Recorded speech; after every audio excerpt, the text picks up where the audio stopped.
My girlfriend left me for her MBA classmate called me a safe option while I was paying her tuition and living expenses. Then discovered her new boyfriend was broke, had a secret child, and lied about everything. Happened about 6 months ago, and I'm still processing how satisfying this turned out. Grab some popcorn because this roller coaster has twists, turns, and the most satisfying ending you'll read all week. Some background first. I'm Jake, 30 years old, work as a project manager for a mid-size construction company in Denver, making about $95,000 a year. Not rich, but comfortable.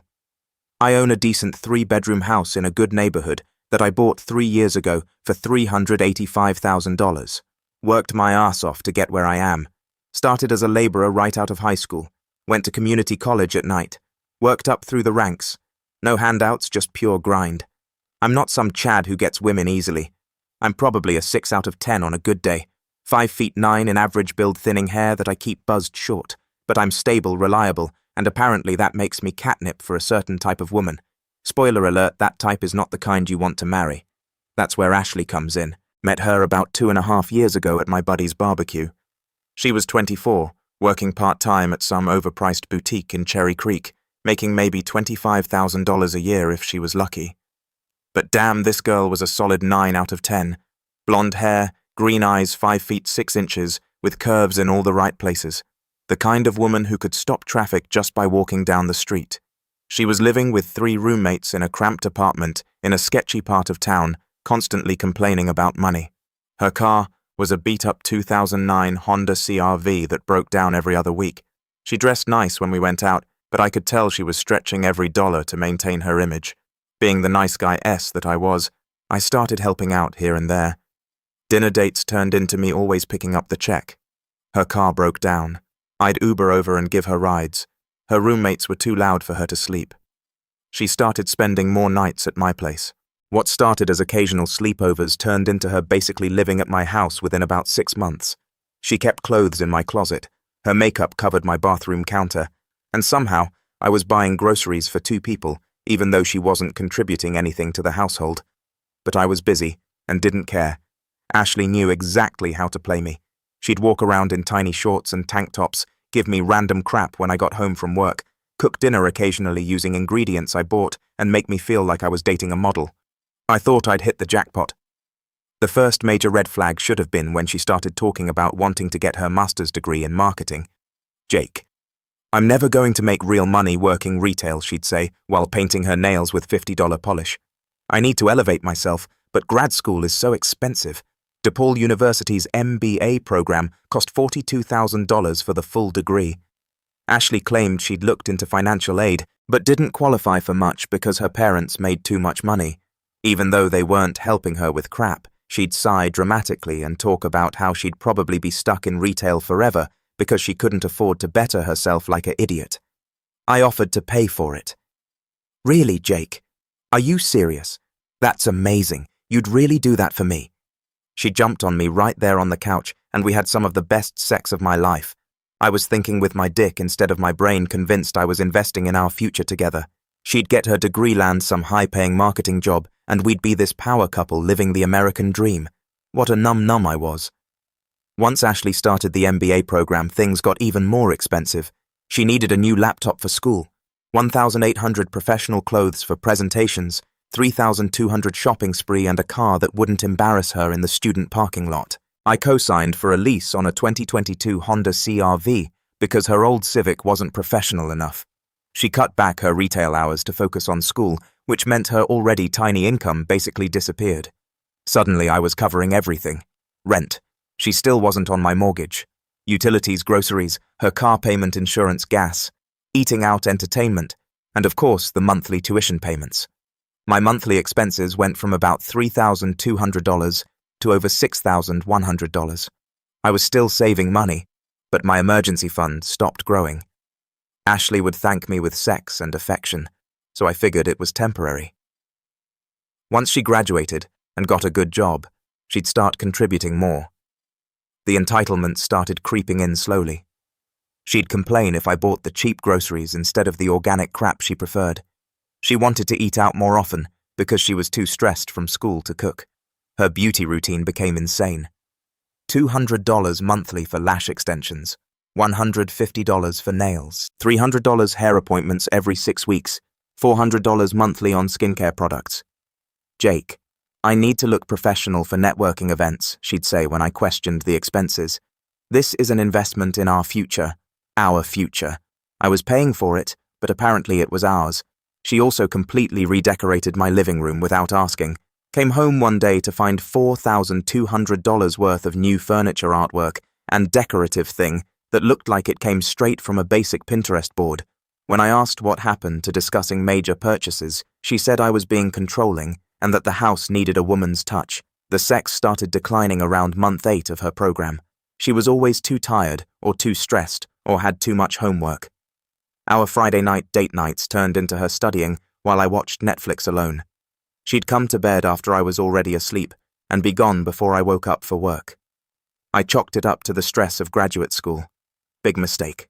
About 10 months into her program, Ashley started mentioning this guy from her strategic marketing class named Liam. At first it was innocent enough.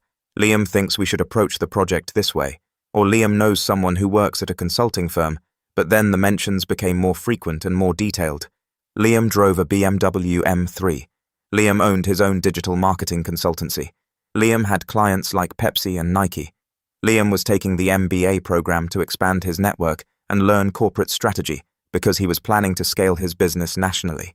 She'd come home from study groups at 11 p.m., talking about how brilliant Liam was, how he had all these insights about entrepreneurship and business development. She started dressing up more for school, wearing outfits that seemed way too sexy for classroom presentations. Our conversations became all about Liam's latest business advice or some story about his success. Meanwhile, I'm working 50-hour weeks, managing construction projects, dealing with contractors and city permits and budget overruns, so this trust fund kid can fund my girlfriend's lifestyle while she daydreams about some other dude. The final red flag was when Ashley started going to networking events multiple times a week. These were always last-minute invitations where Liam had extra tickets to some business mixer or industry conference. She'd get dressed up like she was going to a nightclub and come home past midnight with stories about all the important people she met. When I suggested coming along to one of these events, she said they were student-only or invitation-only, or that it would be awkward to bring a boyfriend. But she never had a problem bringing up how Liam knew all the right people and was introducing her to potential employers. I started feeling like a walking ATM. Ashley would kiss me goodbye in the morning, spend all day at school with Liam, come home and talk about Liam, then claim she was too tired for sex because of all the networking she'd been doing. But I convinced myself I was being paranoid. She was just ambitious and focused on her career. Liam was helping her make connections. I was being insecure and controlling. I was naive. March 15th. I'll never forget that date because it's when my entire world got flipped upside down. I was working from home that day dealing with some permitting issues for a commercial project.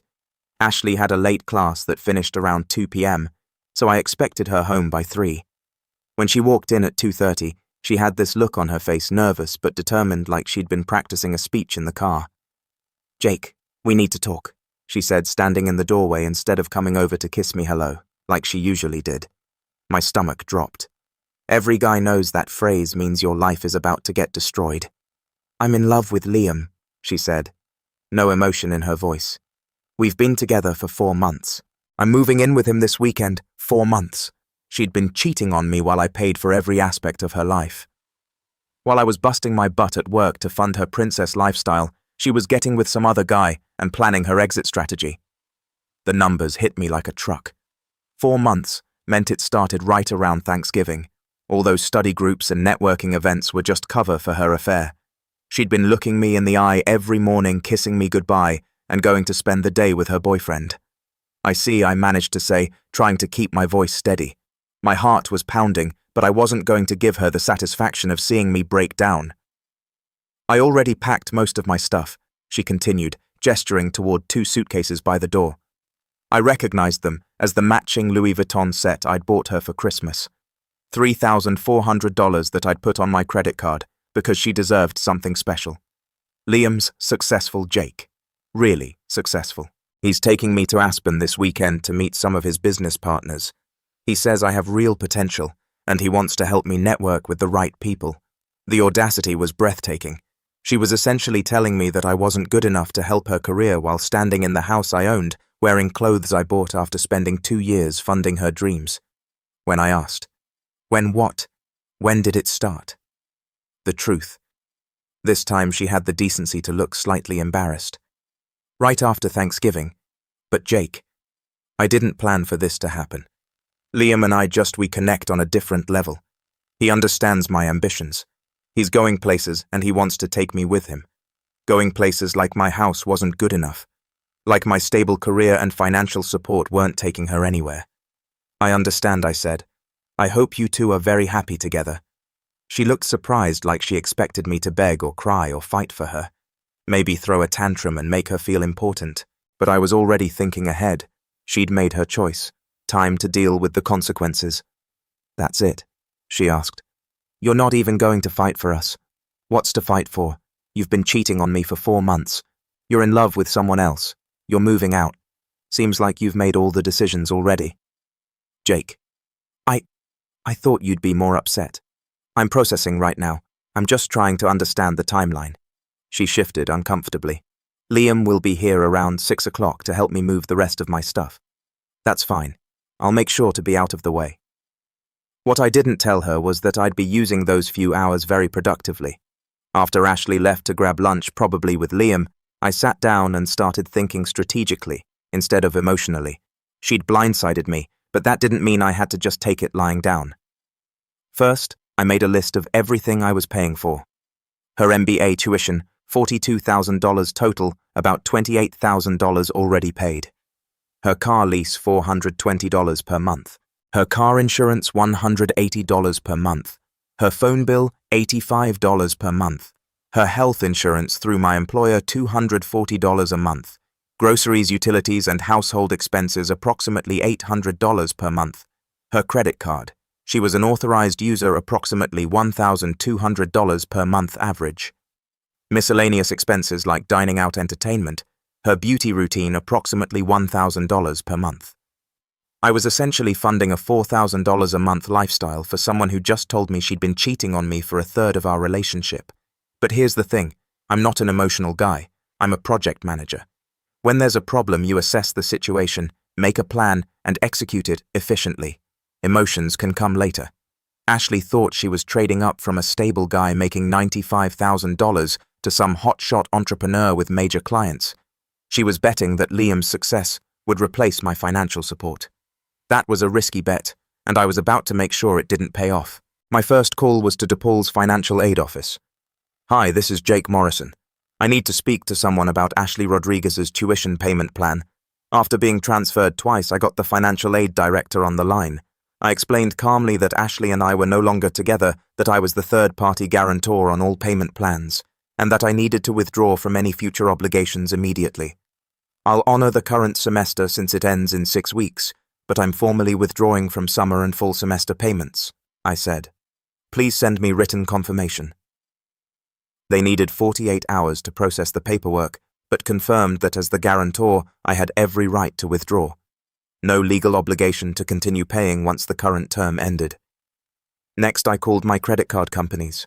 Ashley was an authorized user on my American Express, and Chase cards the ones she used for her shopping sprees and beauty appointments. I removed her from both accounts immediately. Then I called my car insurance company and removed her from my policy.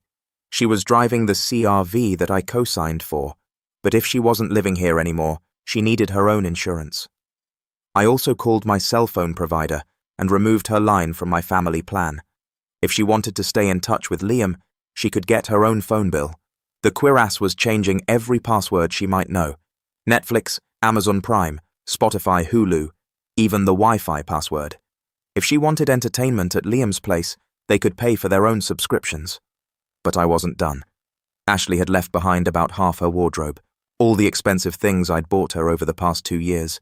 Designer jeans, Lululemon workout clothes, the $600 boots she absolutely needed for winter, countless tops and dresses from Nordstrom and Anthropologie. I loaded everything into garbage bags and drove to the nearest Goodwill, donated every single item, and made sure to get receipts for the tax write-off. If she wanted her clothes back, she could go thrift shopping. The final touch was having a locksmith come change all the locks. Cost me $240, but it was worth every penny for the peace of mind. By 5:30 p.m., Ashley's new reality was locked and loaded. Ashley came back around 5:45 with Liam in tow. I watched from my bedroom window as they pulled up in a beat-up 2018 BMW 328i with a dented bumper and mismatched rims. Not exactly the M3 she'd been bragging about. Liam looked like exactly what you'd expect. Tall, skinny man bun, wearing a suit that probably cost more than he could afford. The kind of guy who says, "Let's circle back on that," in casual conversation and thinks he's sophisticated for drinking craft beer. They loaded her suitcases into his car along with a few boxes of random stuff. I noticed Ashley trying her key in the front door, then looking confused when it didn't work. She knocked and I went downstairs to let them in. "Hey Jake, this is Liam," she said awkwardly. Liam stepped forward with his hand out. "Nice to meet you, man. Ashley's told me a lot about you." I bet she had. I shook his hand without saying anything. "Jake, my key doesn't work," Ashley said. "I changed the locks." "Why would you do that? You don't live here anymore." She looked hurt, like this was somehow unexpected. "I just need to grab a few more things from upstairs." "What things?" "My clothes, my makeup, some jewelry. Already donated the clothes. Your makeup is in a box by the door. What jewelry? My earrings. The necklace you bought me for my birthday. My rings. Those were gifts. They're yours." I went upstairs and came back with a small jewelry box. "Here." She opened it and started looking confused. "Where's the Cartier bracelet and the Tiffany necklace?" "Which Cartier bracelet?" "The one you bought me for Valentine's Day. It costs like $1,500. "Oh, that one." I returned it. Her face went white. "You can't return jewelry after 2 months. You can if you keep the receipt and the store has a good relationship with you as a customer. Turns out they're very understanding when you explain that your girlfriend was cheating on you." Liam was starting to look uncomfortable. "Maybe we should just go." "Ash, no. This is ridiculous. Jake, you can't just take back gifts. Watch me. Also, you might want to check your credit cards and your phone and probably Netflix when you get to Liam's place." The realization was starting to hit her. "What are you saying?" "I'm saying that as of today you're financially independent. Congratulations." She turned to Liam. "This is crazy, right? He can't just cut me off like this." Liam was studying his shoes. "Let's just go, Ashley. We'll figure it out." They left with Ashley shooting me death glares. I went inside, ordered pizza, and had the most peaceful evening I'd had in months. Thursday morning, my phone started ringing at 7 a.m. Ashley calling frantically. "Jake, I just tried to use my credit card for coffee and it was declined. That's because you're not an authorized user anymore. You can't do that. I need that card for what? You have a job. You have Liam. Figure it out. My job pays crap and you know it. I have expenses. Not my problem." The calls kept coming. Her phone had been shut off by noon Wednesday. Apparently she'd never paid attention to when the bill was due. She called from Liam's phone from random numbers, even had the nerve to call my office. Friday afternoon she showed up at my door looking frantic. I could see Liam's car in the driveway, but he stayed in the driver's seat like a coward. "Jake, please. We need to talk. We are talking. I got a notice from DePaul about summer tuition. They said you withdrew from the payment plan." "That's correct. You can't do that. I'm halfway through the program. Actually, I can do that. And I did. This is insane. You're destroying my future over a relationship." "No, you destroyed your future when you chose to cheat on me with Liam. I'm just not paying for it anymore. Liam and I will figure out the tuition, but I need my credit cards back. I have bills." "What bills? You don't pay rent. You don't pay utilities. Your phone is on Liam's plan now, right?" She looked trapped. "I have expenses. Personal stuff like what?" "My lashes, my nails, my hair appointments. I can't just stop taking care of myself." The entitlement was breathtaking. She was worried about her beauty routine, while her education was about to get flushed down the toilet. "Ashley, let me explain something to you. I was paying for those things because you were my girlfriend. You're not my girlfriend anymore. You're Liam's girlfriend. So Liam can pay for your lashes. He doesn't understand how expensive it is to be a woman. Sounds like a conversation you should have with him." She started crying. Real tears, not the fake, manipulative kind. "Jake, please. I made a mistake. A huge mistake. Liam isn't... He's not what I thought he was. Now we were getting somewhere interesting." "How so?" He said he owned a consulting business with major clients, but Jake, he rents a studio apartment in Capitol Hill with a roommate. A roommate. He drives his mom's old BMW and works for some tiny startup, making maybe $40,000 a year. He lied about everything. The irony was perfect. She'd left me a guy with a stable career, his own house, and enough money to fund her lifestyle for some wannabe entrepreneur who was making less than she did at the boutique. That sounds like a Liam problem. I can't stay at his place anymore. His roommate is some weird gamer guy who walks around in his underwear. There's no privacy, no space for my stuff. It's disgusting. Where are you staying? In my car. I almost felt bad for her. Almost. Ashley, you made your choice. You spent 4 months planning your exit strategy, cheating on me while I paid for your entire life. You chose Liam over stability. You chose excitement over loyalty. You chose to blow up a good relationship for some fantasy that turned out to be crap. Those are your choices, and these are your consequences. Please, Jake, I'll do anything, except be faithful. Apparently, she left crying. Liam never even got out of the car. Over the weekend, Ashley's entire family started calling me. Her mom, her sister, her aunt, even her dad, who I'd met exactly twice in 2 years. Jake, you can't abandon Ashley like this, her mom said when she called Saturday morning. She made a mistake, but she's learned her lesson. Mrs. Rodriguez. She didn't make a mistake. She made a deliberate choice to cheat on me for 4 months while I paid for her education and lifestyle. She's our baby girl. She's confused and scared. She's 24 years old, not a baby. And if she's confused, maybe she should have thought about that before she decided to stick around on the guy paying her bills. You don't have to be crude, and you don't have to call me demanding that I financially support your daughter's infidelity. Her sister Maria was even worse. She called Sunday evening with a full guilt trip prepared. Jake, Ashley really loves you. She was just confused. Leah manipulated her into thinking he was successful. She's the victim here. A 24-year-old woman got manipulated into a 4-month affair. That's your defense. She was vulnerable. She's never had a real relationship before you. Well, now she's learning what happens when you destroy a real relationship for fake promises. You're being cruel. She's sleeping in her car. She chose Liam. She can sleep in his car. The best call came from her dad on Monday. He tried to pull some old-school macho. Son, you need to man up and take care of Ashley. That's what real men do. They protect their women. Sir, with respect, real men don't pay for other dudes' girlfriends. Maybe if you taught your daughter about loyalty instead of entitlement, we wouldn't be having this conversation. Don't you dare lecture me about my parenting. Then don't lecture me about my responsibilities to a cheating ex. He hung up on me. Meanwhile, Ashley was waging a social media war.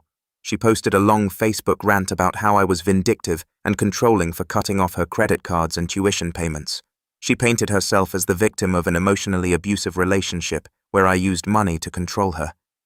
The post got a lot of sympathy at first, especially from her girlfriends who didn't know the full story. But then some of our mutual friends started asking questions in the comments. Wait, didn't you cheat on him? My buddy Chris commented. It's complicated, Ashley replied. How is cheating complicated? My co-worker, Sarah, asked. Ashley ended up deleting the post after getting roasted in the comments, but not before I screenshotted everything for my own records. Tuesday brought the legal threat. Ashley hired some bottom-feeder lawyer who sent me a demand letter claiming I had promised to pay for her entire degree and that stopping payment was breach of implied contract and intentional infliction of emotional distress. The letter was laughably unprofessional typos, wrong legal citations, basically a template downloaded from some legal website, but it was enough to piss me off. I called my buddy Mike, who's an actual lawyer, and showed him the letter. He started laughing immediately. Jake, this is embarrassing. No court would even look at this case. You were being generous, not legally obligated. You want me to respond? Yeah, but make it brutal. Mike sent back a letter that basically told them to screw themselves in proper legal terminology. He pointed out that I had no contractual obligation to pay for Ashley's education, that she was an adult who could make her own financial arrangements, and that any further frivolous legal threats would result in a countersuit for harassment. We never heard from that lawyer again, but Ashley wasn't done embarrassing herself. She started a GoFundMe called Help Me Finish My Education with a sober story about how her abusive ex-boyfriend had cut off her tuition to punish her for leaving him. She claimed I was wealthy and vindictive, that I was destroying her dreams out of spite. The GoFundMe was a disaster. She raised $430 total over 3 weeks, mostly small donations from people who didn't know the real story. But then people started sharing it in local Facebook groups, and our mutual friends began posting the truth in the comments. This girl cheated on her boyfriend for months while he paid for everything. One friend wrote, "She's not a victim. She's a user.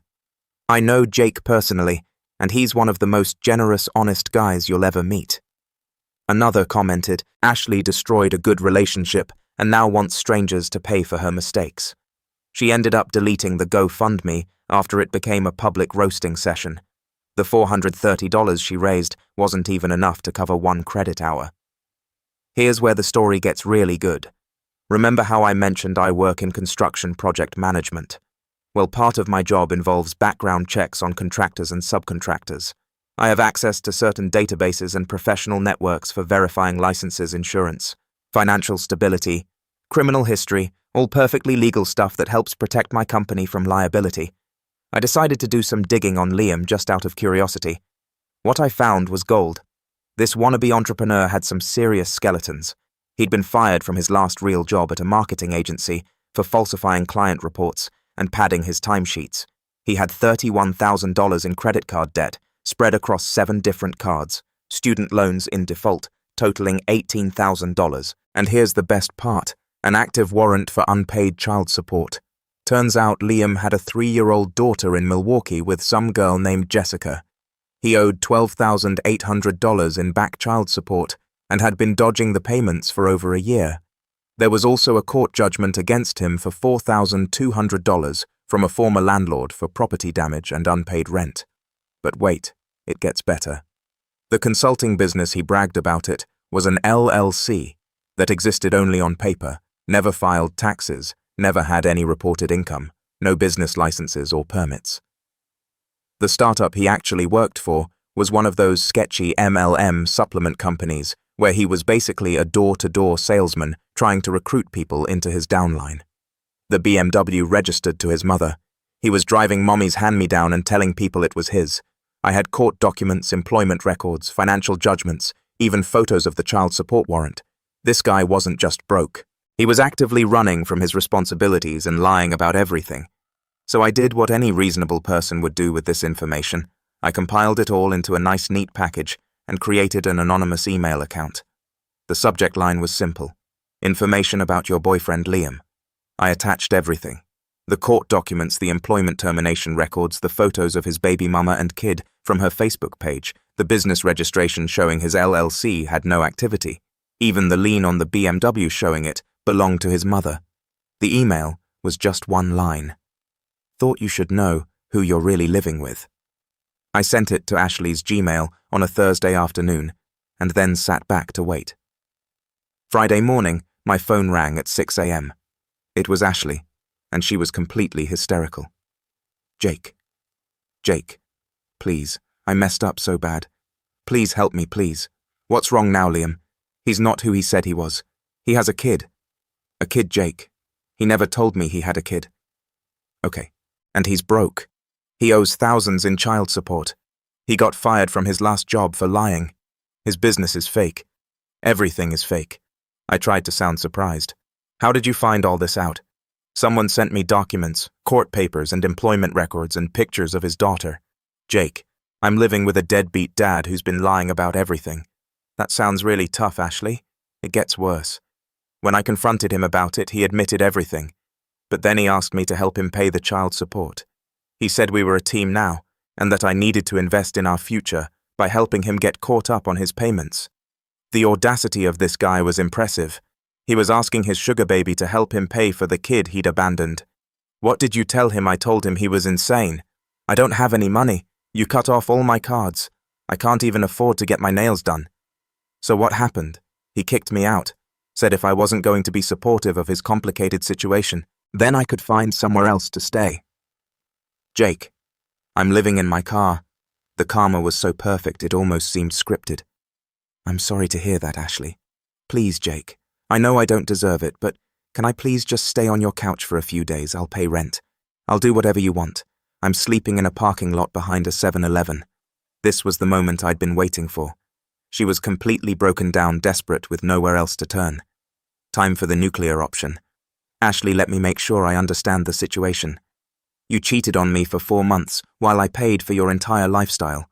You left me for a guy you thought was rich and successful. You had your family harass me. You tried to sue me. You started a public fundraiser calling me abusive. And now that your fantasy boyfriend turned out to be a broke deadbeat with a secret kid, you want me to rescue you. I know. I was stupid.